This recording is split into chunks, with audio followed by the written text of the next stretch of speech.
Thank you so much for joining us this morning. My name's Owain Johnstone. I am Partnerships Manager at the Modern Slavery and Human Rights Policy and Evidence Centre, or Modern Slavery PEC for short. And welcome to this morning's workshop on building the capacity of smaller NGOs to partner on research projects. I'm going to go through some quick housekeeping and introductory points before we begin the workshop proper. And then we will also have some time at the end for Q&A and discussion. So just to begin with a few housekeeping points, we're recording this event and we will publish the recording afterwards on our website and our YouTube channel for anyone who's not able to make it in person. We will record the whole event, but we will only publish the main part of it. We won't publish the Q&A discussion part at the end. So if you don't want your sort of question to be recorded, ask it in that final section and that won't be included. But we record the whole thing because it helps us take a record of the meeting and put together any sort of follow-up documents like FAQ documents we might want to put together. Everyone's camera and mic is off by default. So your image shouldn't be available to anyone else. If you do have any concerns around anonymity, please feel free to use a pseudonym instead of your real name for your meeting ID. It's quite easy to look up how to do that online, but we'll also post a link to some instructions in the Q&A in case you haven't done that before. One thing to say is we don't have the chat function turned on for this meeting. What we do have instead is the Q&A function. So if you're in Microsoft Teams, either in the desktop app or online, you should see the Q&A in your top menu. If you click on that, you can write in questions there. They'll come to the Modern Slavery PEC team. We'll review and publish those questions for others to see. If you can't see the Q&A function, don't worry, it should work for most people, but if it doesn't, you'll still have an opportunity to ask questions by using the raise hand function in that final part of the workshop. I'm going to quickly go through our standard meeting rules. This is a set of meeting rules that the Modern Slavery PEC use for any kind of larger external meeting or event. And the purpose of these rules is just to make sure that the events we organise are safe spaces where everyone feels confident to contribute openly. So just a reminder that this event is a public event, so it's open to anyone, and comments are sort of available for anyone to use and attribute. Please be aware that there might be people in attendance at this event who have lived experience of modern slavery. There's no requirement to disclose any experiences during the event, but please be mindful that statements might be made that do disclose personal narratives of modern slavery. So with that in mind, we ask that all attendees are sensitive and respectful, listening to all points of view made and responding to those and any disclosures respectfully. Please don't ask anyone for any details of their experience of modern slavery, because disclosure is not necessary to participate. And please be mindful when using terminology that references people who have lived experience in modern slavery. At the Modern Slavery PEC, we tend to use the terms people with lived experience or survivors. We try to avoid using they as a collective noun so that we don't other individuals' experiences. But please, just respect the individual's wishes in their use of terminology to describe their experience. We also tend to avoid using the term victim to avoid denying agency to people who have experienced modern slavery. And we use the term modern slavery itself as an umbrella term, covering a range of different offences and types of severe exploitation. You can see more information about how we understand that on our website, but we don't make any assumption that that definition should be uncritically accepted or adopted by others. I already mentioned anonymity. Please respect individuals' right to that. So ensure that anyone who has their camera and their mic turned off and uses a pseudonym is still included, and we will do our best to do that as well. And then finally, we know that discussions around modern slavery can include upsetting and distressing topics. So please do take breaks as you need to protect your own mental health, and feel free to remove yourself from the event temporarily or permanently if you need to. We'll make sure to do what we can to protect people in the meeting and provide a platform for respectful and open conversations, which means that if anyone violates the rules that I've just been through, we might remove you from the event or stop you from attending subsequent events. If you have any question or concern during the event or following it, you can see our safeguarding policy on the Modern Slavery PEC website, and that also includes a full written version of the meeting rules that I've just read through. So I hope that all makes sense. Do feel free, as I said, to ask any questions and we'll happily answer those. And we'll also post a link to our safeguarding policy in the Q&A for the meeting. So just to recap today's objectives, we heard from some of the NGOs that we work with and that we engage with in our work that they wanted more support and information about how they can partner on research projects with academic researchers, particularly smaller NGOs who don't have any in-house research capacity and maybe don't have experience of working on research projects. So that's really what this workshop is about, to help those NGOs understand more about how they can partner on research projects by giving some more information about both the academic landscape in terms of the institutions and the finances, and also how the research process works, the different stages that that involves. But hopefully this is also of interest to academic researchers and funders and others who work with academic, non-academic collaborations in some way. And then finally, we hope that all the events we organise can help to facilitate new connections in order to support future research collaborations. When you signed up for this, we asked you if you were happy to share your details with other participants at the meeting. So if you said yes, we'll include your name and your contact information in a list of participants, and we will share that after the meeting with those participants who consented. Just a quick note to say that the Modern Slavery PEC is focused on modern slavery research, and I'll talk more about our organisation in a second. And in general, our experience is fairly UK-based. But I know there are lots of people on this call outside the UK and who work on issues beyond just modern slavery. And I hope that a lot of what we say will still be very relevant for you as well. So in terms of the agenda for today, which you will already have seen in the meeting invitation, I'm going to quickly introduce the Modern Slavery PEC in a moment, and then I'm going to talk briefly about some lessons learned from the work that we've done with research projects that we have funded, and some of the experiences they have had in terms of academic, non-academic collaborations. Then I'm going to hand over to our two speakers. I'm really delighted to welcome two fantastic speakers today. So we have Karen Eveleigh, who is Senior Research Facilitator at the Law Faculty at Oxford University. And Karen works across the faculty supporting researchers with funding, with grant applications, all aspects of project administration, and has a real depth of expertise across all aspects of running research projects, including collaboration. And then we have Professor Jo Meehan, who's Professor of Responsible Procurement at Liverpool University, has a background in industry before moving into academia, and has carried out research on topics including modern slavery and sustainable supply chains. And Jo led a PEC project, which included a partnership with two NGOs, so has direct experience of these issues. And then at the end of the workshop, we'll leave an amount of time for general Q&A and discussion, although feel free to write questions into the Q&A throughout the workshop. And there may also be some time for any immediate questions after each speaker has finished before that final section. So I'm now going to briefly introduce the Modern Slavery PEC for anyone who's not familiar with the organisation. So we are a UK-based research funder. We fund research on modern slavery.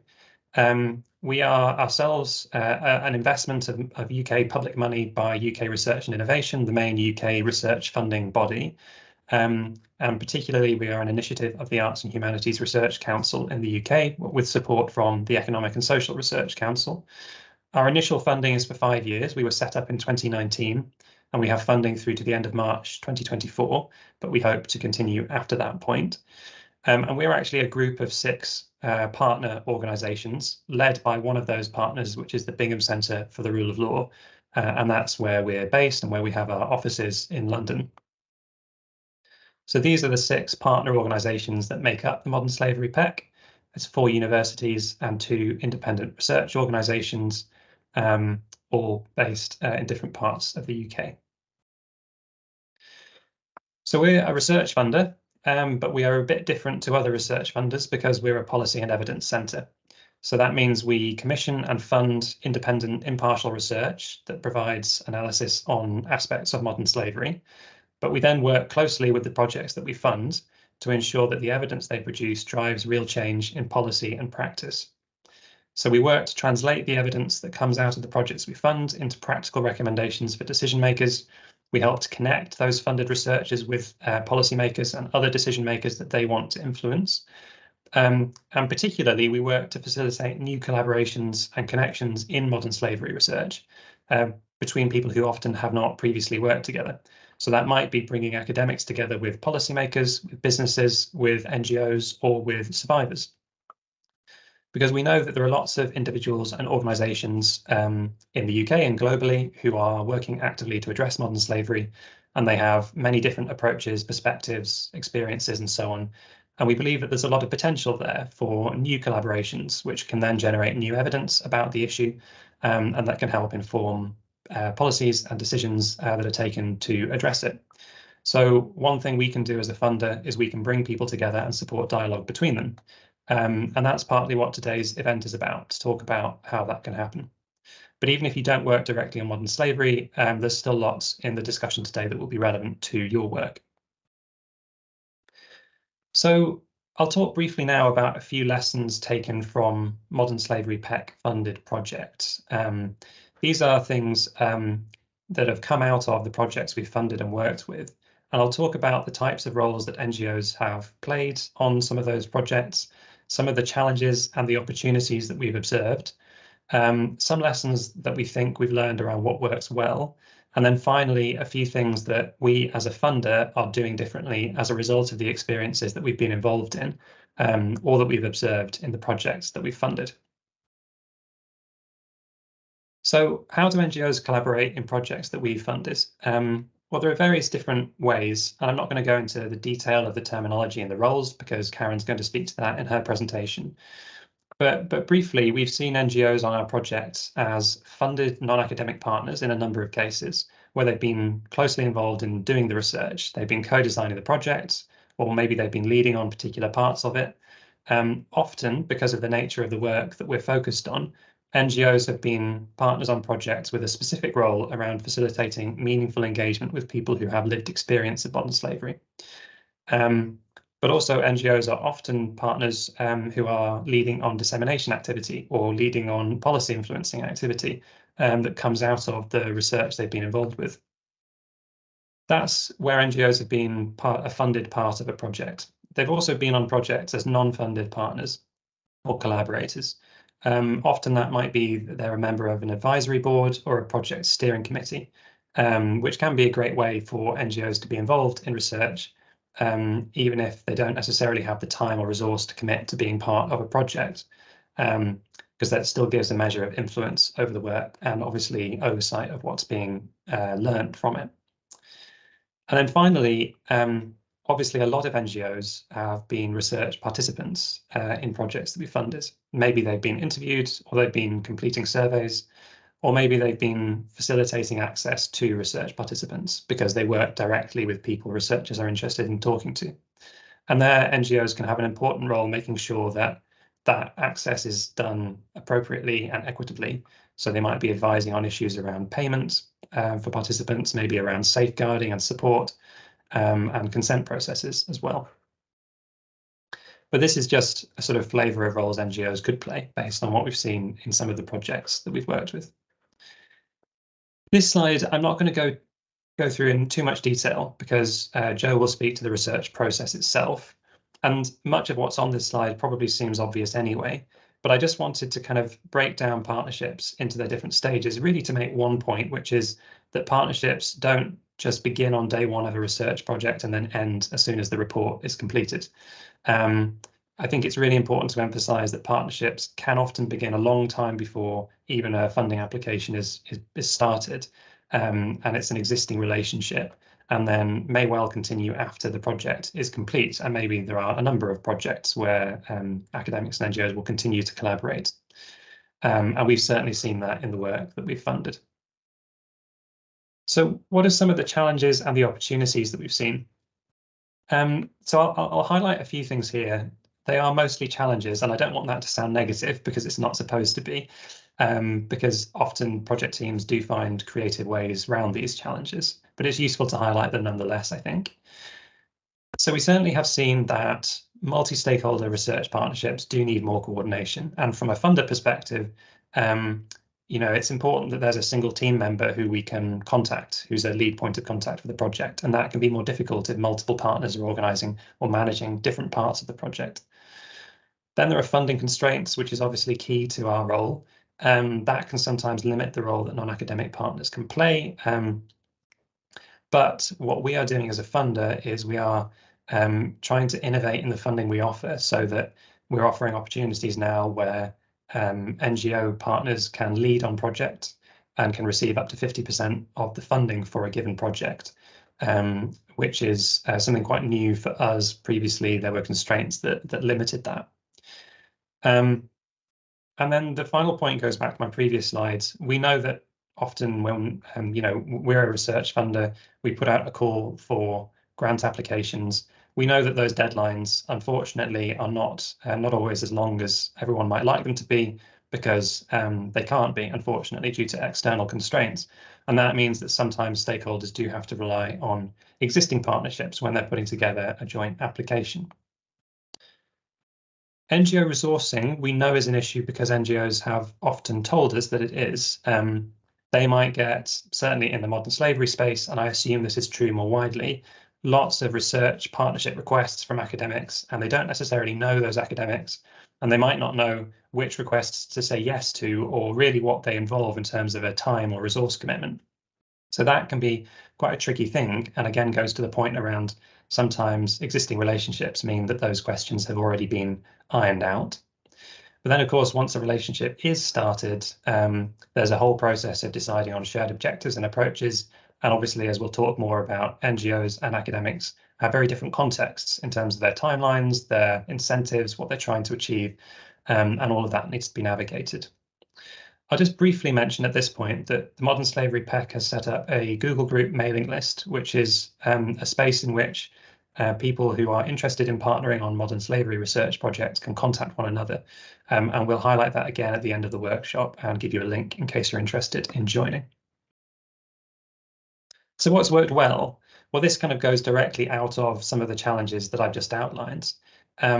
We've seen projects work really well where responsibilities and different roles in a multi-partner team are very clear from the beginning, and that everyone's clear on objectives and payment schedules and the kind of basic logistical things that help projects to run well.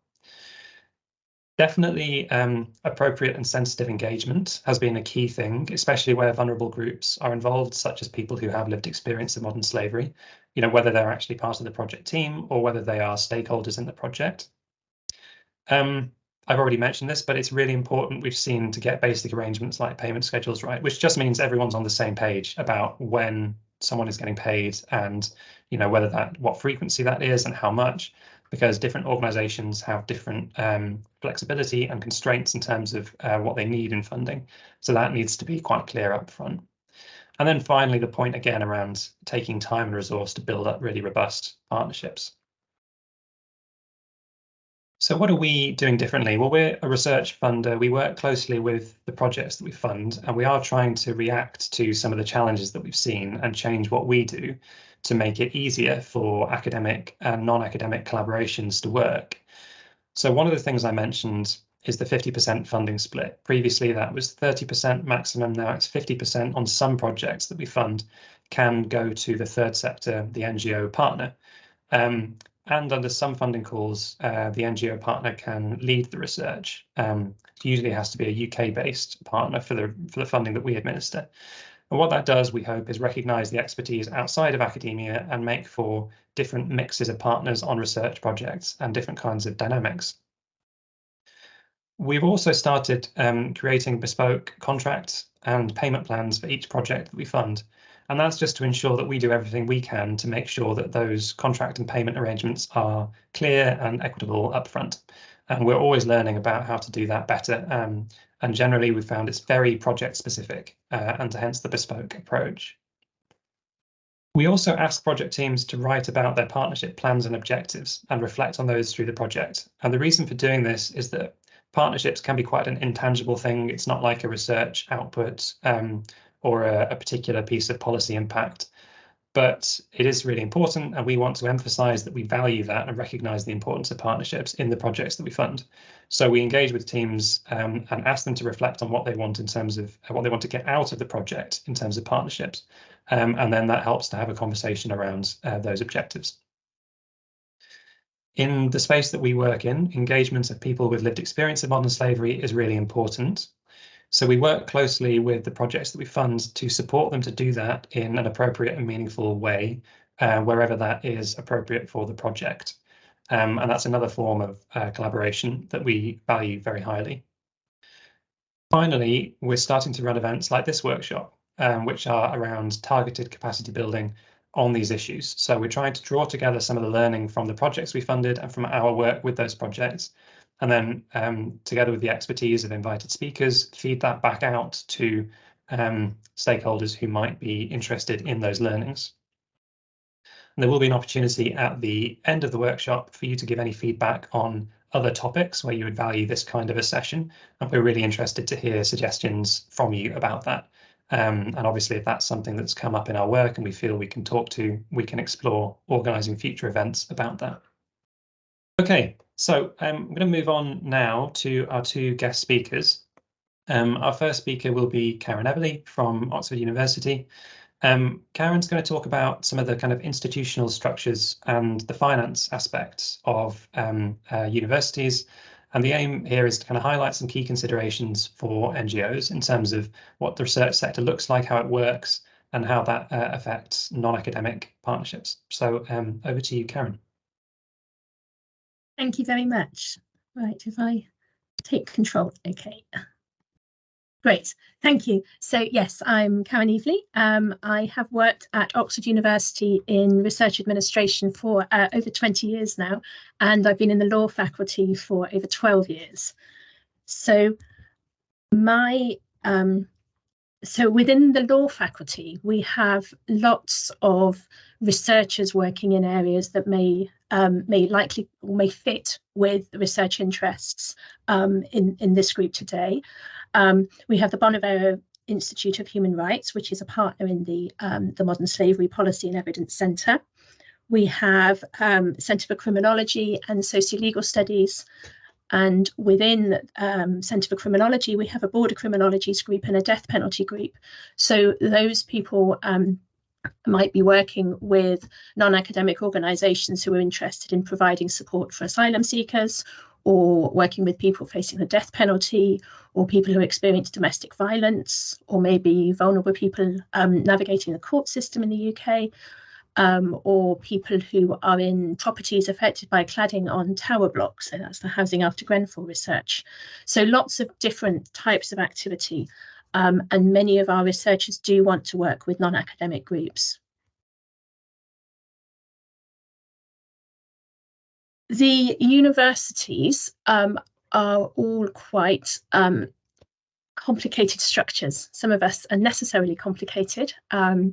I'm going to talk about Oxford University specifically, but it will be quite similar, I expect, in most universities across the UK.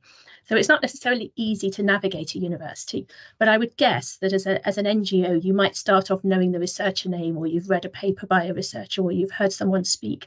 So if you're starting with them, it doesn't really matter to you where they sit within the university. Sometimes you might have heard that a department is interested in a particular area of research, so you might be looking for someone through that route. Hopefully most departments will have a website, a good website that you can easily navigate, and you can find researchers that way. Central university websites may or may not have the information about the research activity within the department, so that won't always be the best place to start. Once you've found that right person who wants to discuss ideas, the only reason I would suggest this understanding some of the structure within the university is that you might need to understand some of the delays in the funding processes or decision processes. So if I explain this slide that we've got here in Oxford, we have 4 academic divisions. Each division will have lots of departments or faculties or schools or institutes and centres, and we use loads and loads of different names. In some cases, they mean the same thing. In other cases, they're different. So again, don't worry too much about the name of the group that you're finding, but we do like to complicate it. Some departments or faculties might have a centre or an institute within that department, and then you might have research groups within a centre, and then you'll find your researcher. And the terminology here, when we talk about funding, research funding, we'll talk about a principal investigator or a co-investigator or researcher. So all these different terms. I'm not picking the best way to move on from slide to slide there. And then in Oxford and a couple of other universities around the UK, we complicate it even further by saying we have colleges. So in Oxford, most colleges do not administer research funding. It doesn't matter too much because most of the research staff will be employed possibly both by a department to the university and also by a college. But sometimes you'll have researchers who are just employed by colleges, and then you need to think about how the funding is administered.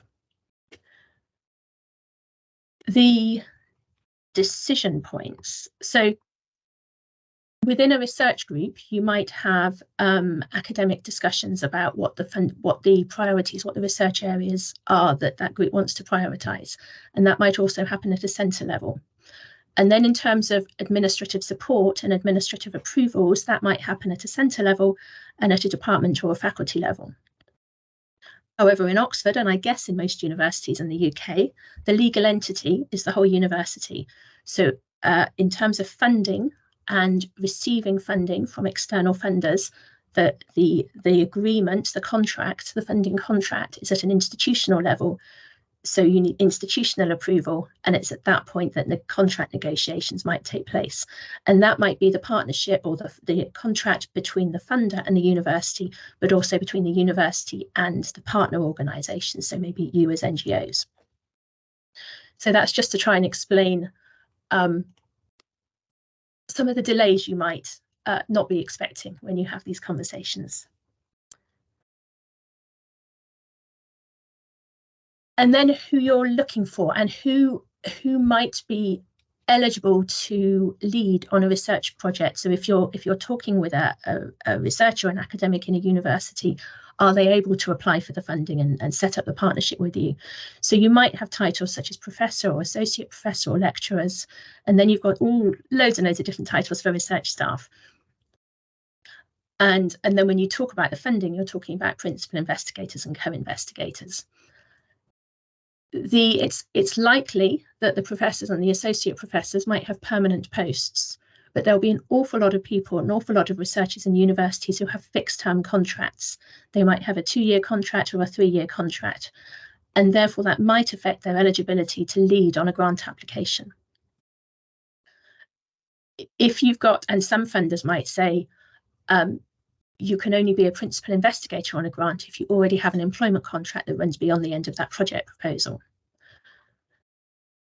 If you've got postdoctoral researchers, those people might have that title because they have full funding for a research project for 2 or 3 years, and therefore they're fully committed to that research project, and the funder might say they're not meant to work on anything else at the same time. And then research assistant. So research assistant would suggest a more junior researcher, but in some cases, those research assistants might have a PhD. They might be eligible to apply for their own funding. They just at the moment happen to work on someone else's project, but it could be that that person is the expert in the field that you're particularly interested in. And so there is an opportunity there to apply for funding. So the universities will have rules on who is allowed to lead on a research project and the application for research funding. And then the funders will have rules on that, and they'll all be slightly different. So just another thing to navigate. And then as administrators, we have loads of different titles. And just across Oxford, the person who does my job in other departments around our division, social sciences division, we might all have slightly different job titles. So again, don't worry about the job titles. You're talking to the researcher, and then you are making sure that that academic, that researcher has spoken to the right administrator, and then that administrator is providing the support. So normally we're called administrators or facilitators. Very occasionally we have the title manager in our jobs, not normally. And then we might have people who talk about knowledge exchange or have that in their job title, and that's particularly those where we're looking at supporting funding or supporting projects where we're working with non-academic partners. And I'll come to that term in a bit. So in terms of types of funding, lots of universities, I think, will have a few internal schemes where there's small amounts of money, or maybe a block grant from an external funder that is then administered within the university. So on that type of funding, you might get quicker decisions, which is nice. It might be smaller amounts and shorter term projects. We have what we might call the standard academic research funders. So the UKRI, UK Research and Innovation, the Arts and Humanities Council and Research Council and the Economic and Social Research Council, so the funders that Owain was referring to earlier. And then you might have industry or commercial funding, or you might have philanthropic donations. And those funders will all have slightly different rules, which I'll come on to in a second. The funders will also have different priorities. So as a researcher, as an applicant for research funding research funding, your research needs to fit the what the funder is interested in. There'll be lots of schemes where it's an open call and you define the project, but it still has to fit with the funder's priorities. And some of the funders will talk more about impact. Others might be more interested in pure academic research. In this particular field, I'm sure lots of people are interested in impact. The academics are doing their research because they want to see a difference in policy, or they want to see a difference in support, how people are treated. We have knowledge exchange funding schemes. So we talk there about co-design, which is something Owain mentioned earlier, or two-way conversation. And it's not just about the academics doing their research and publishing it. And then we talk about public engagement, and that can be however you define your public. So again, working with the non-academic partners.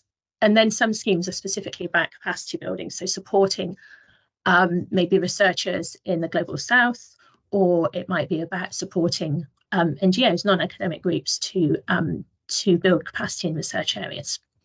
So all this different terminology, and that where the lead applicants for this funding need to think about what the funder's priorities are.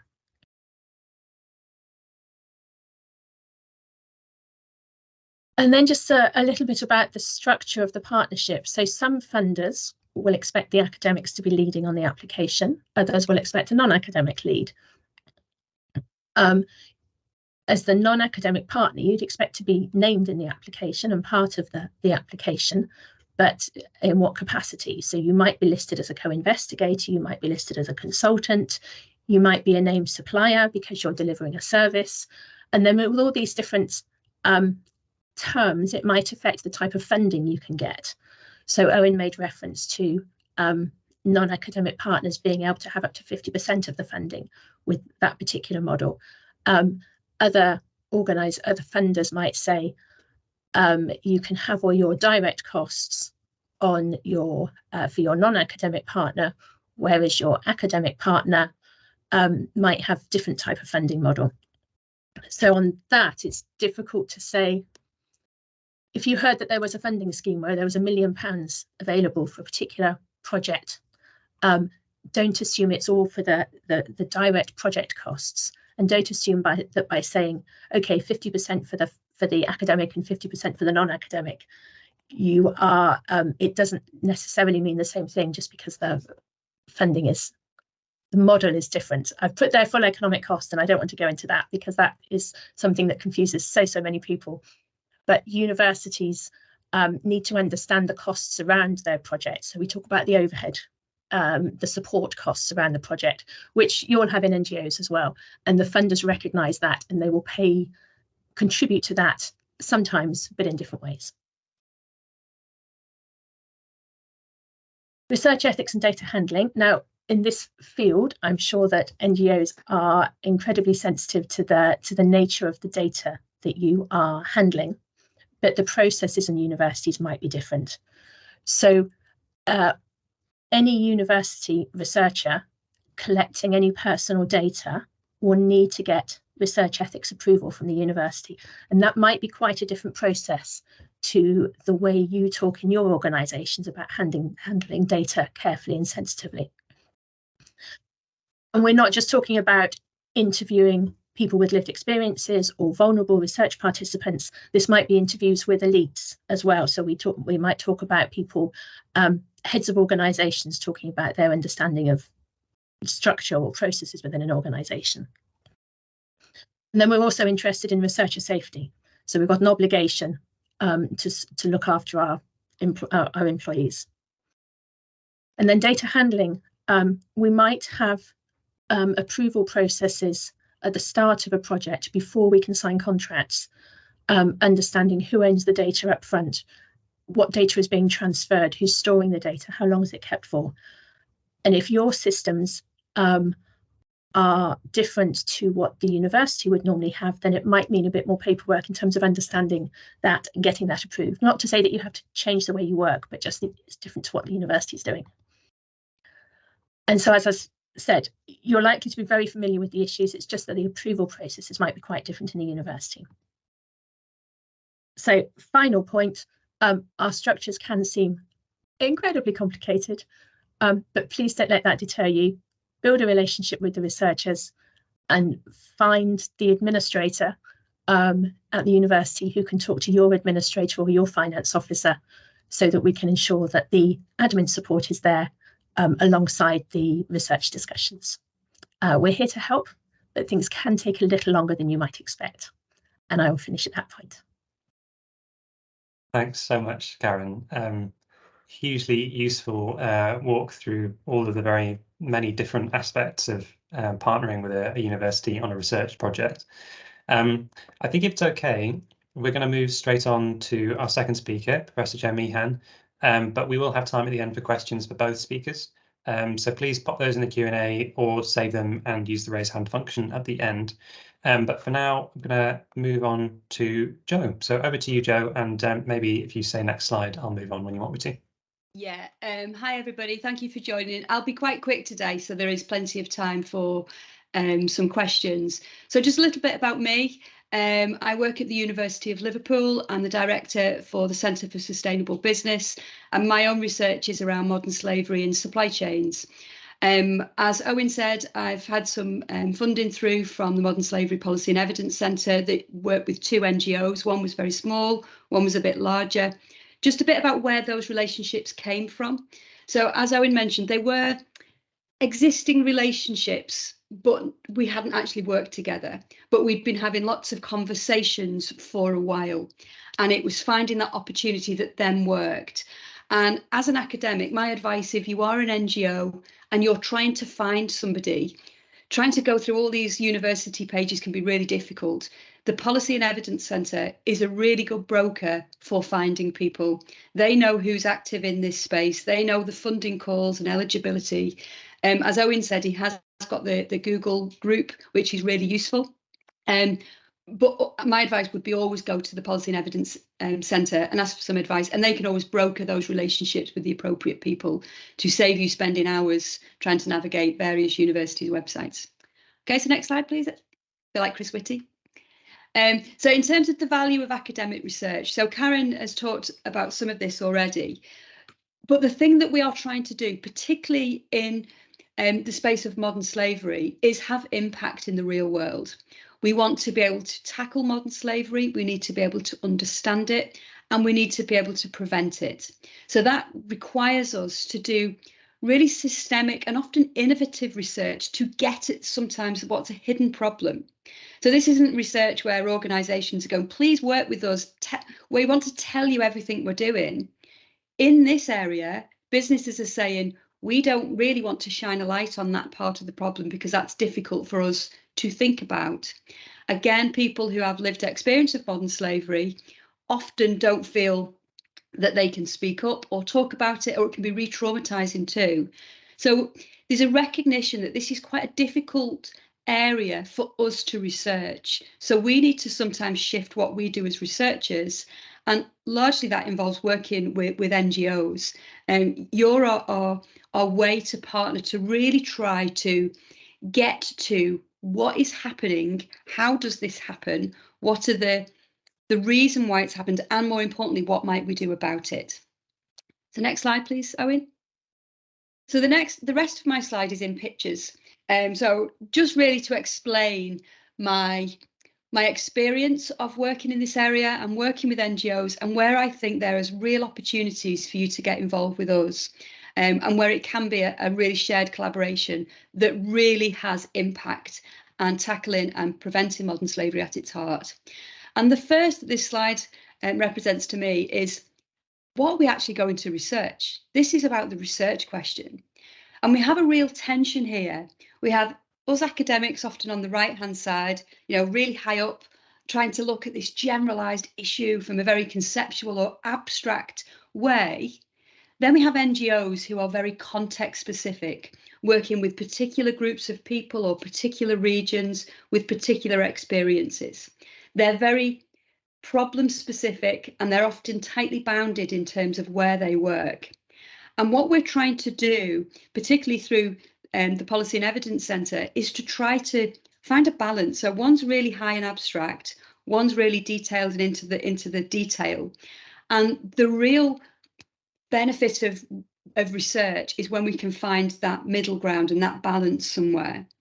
Because if we're trying to get research and theories that help us to explain the phenomena of modern slavery and understand the mechanisms by which we can have some positive influence, we need context, we need that detail that we academics often don't get access to. But equally, we need to be able to pull that out and abstract that away so we can leverage the learning. If it's too specific a problem that only applies to that particular context, it's very hard for us to leverage that learning to other areas. And this is where the conversation happens. So in terms of the NGOs we've worked with, we've been having these conversations back and forth for quite a long time. And we're starting to figure out where the problem is, where we can add value and where the NGO can add value, and how collectively we can complement each other and have some real impact.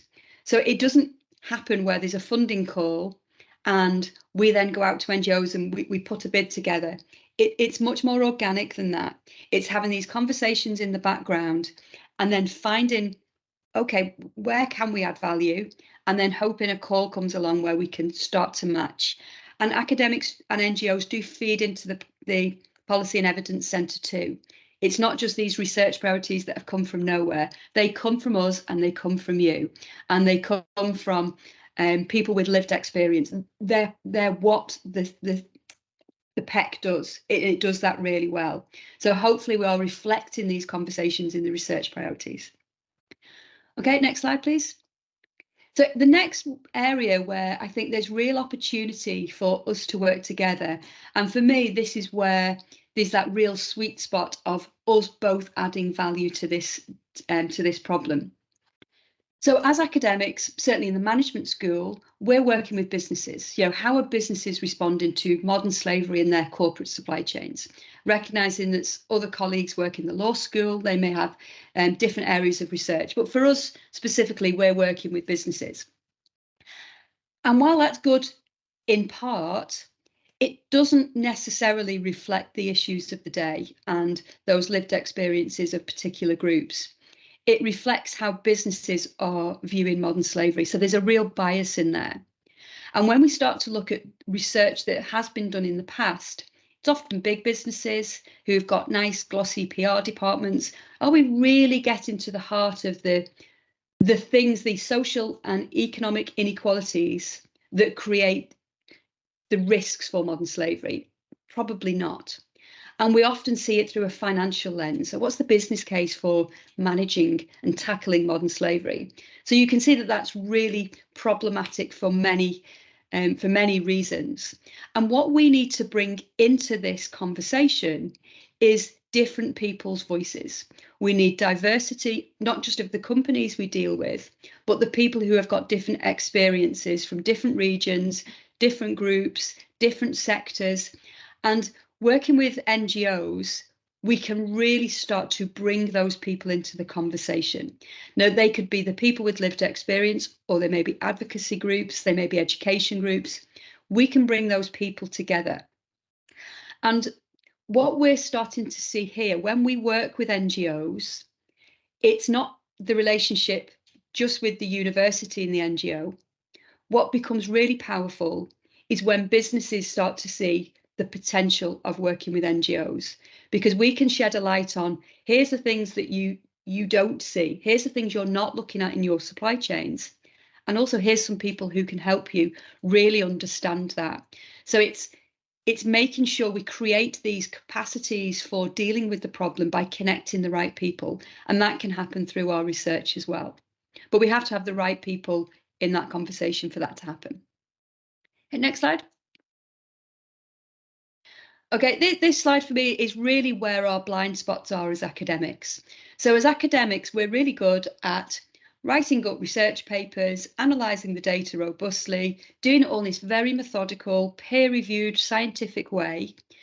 But often we're writing research papers for other researchers. So while that's valuable for us to talk to one another and for us to leverage some of that knowledge, is it really tackling modern slavery? Not particularly, no. And we have our blind spots because we're working in one trajectory to try and do something on this line here. And we need people like yourselves to give us new insights on our data. So we can look at our data really robustly, really methodically, publish it, peer-reviewed journals. From a scientific point of view, it can be technically correct, but we can still miss things because we don't see it through your lenses. So where we've found it been really useful is when we've done our analysis, we've brought NGOs and other groups in to say, how do you read this data? And interestingly, what they see is the nuance, or they will just ask a different question of the data. We can then go and do the analysis, but we need to make sure we're asking the right questions of it. And from what perspective are we looking at it? So we may be sort of used to looking at it from a business perspective rather than the lived experience perspective. And that changes what we see in the data. So we want to work with NGOs who can give us those new insights and see the data in a different light. And we have our own blind spots, and we're well aware of many of our blind spots, but not all of them. So again, this needs to be a conversation. Okay, next slide. And this is the final slide for me. So as I said, it's a very short presentation, so there's lots of time for some conversation. So when we have our academic papers and our academic knowledge, and we've done this research project, and it's all been done scientifically, it's all been done ethically, we have our project. Researchers tend to think there's a target, which is the research paper. And there are many, many targets for receiving our information, not just academic papers. And by working with NGOs, what we're starting to see is we're really broadening how we're translating that evidence base. How are we using this new knowledge, these new insights to share more widely? And that's where we're starting to get impact. So that might be, we don't need an academic paper, we need a report, we need an executive summary, or we need a video, or we need a training presentation, or we need a workshop, or a lecture, or a piece of art, piece of theatre. All of these things can be driven from our evidence, but need to be spread out and disseminated in different ways. And working with NGOs allows us to share that evidence through those different networks to hit many different targets to tackle modern slavery and to understand it. And we can't do that on our own. We have a really small part to play in that. Okay, next two. That's it. So this last two images really reflects some of again, another tension that we see when we work with NGOs. So the stopwatch is representative of the urgency of dealing with this problem. We know modern slavery is rife. We know it's growing. And we also know there's an urgency in dealing with not just the problem of how it manifests, but the social and economic and political inequalities that sit beneath that, the much more systemic areas. We have to have an urgency to address those.